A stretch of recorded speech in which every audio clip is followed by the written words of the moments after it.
Titah Soekarno usir penjajah dari NKRI. Titah Jokowi usir rakyat pribumi dan gantikan dengan Cina komunis.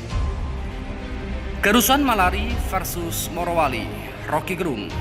Dulu rakyat berperang sama Jepang, sekarang Cina.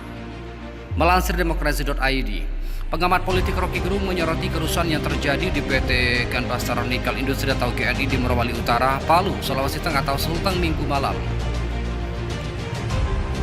Kerusuhan tersebut disebut dengan kerusuhan Morowali. Terkait hal itu, Rocky menyebut ada kemiripan antara kerusuhan Morowali dengan kerusuhan Malari yang terjadi 15 Januari 1974 silam.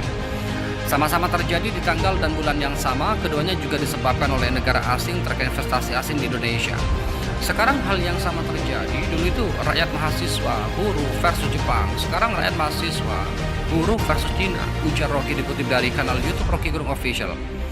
Rocky mengatakan kerusuhan Morowali disebabkan oleh ketegangan modal, bukan kecemburuan etnis.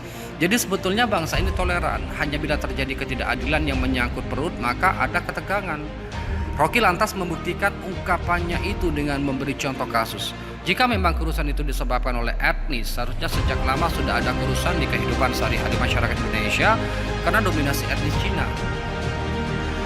Namun yang terjadi hingga detik ini adalah sebaliknya, masyarakat justru hidup rukun dan berdampingan satu sama lain.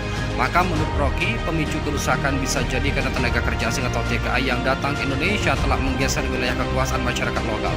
Di mana-mana pasar Parung, pasar di Pulir, Medan itu etnis Cina dan lokal biasa saja jualan. Karena di situ tidak ada eksploitasi, tapi begitu masuk industri strategis dan kelihatan bahwa tenaga asing itu lebih mewah hidupnya daripada negara lokal, akan terjadi ketegangan sosial, kata Rocky.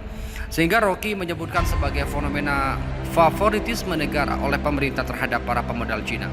Jadi bukan karena etnisitas, tapi karena ketidakadilan yang disebabkan oleh favoritisme negara pemerintah kepada modal Cina.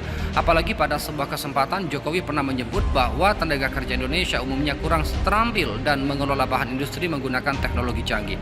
Bahkan Pak Jokowi pernah mengatakan bahwa memang buruh Indonesia itu pemalas, belum pandai atau kurang mampu menyerap teknologi karena itu mesti dibawa dari Cina dan itu diingat orang ya sebagai diskriminasi.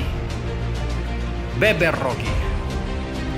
Jadi dasar Morowali itu adalah ketidakadilan yang disebabkan oleh kebijakan yang memihak kepada tenaga kerja asing, dalam hal ini Cina, pungkasnya. Mohon kepada pihak terkait, pihak berwajib dan pihak yang bersangkutan untuk mengklarifikasi kebenaran berita ini. Kami hanya melansir dan memberitakan, Andalah yang memutuskan.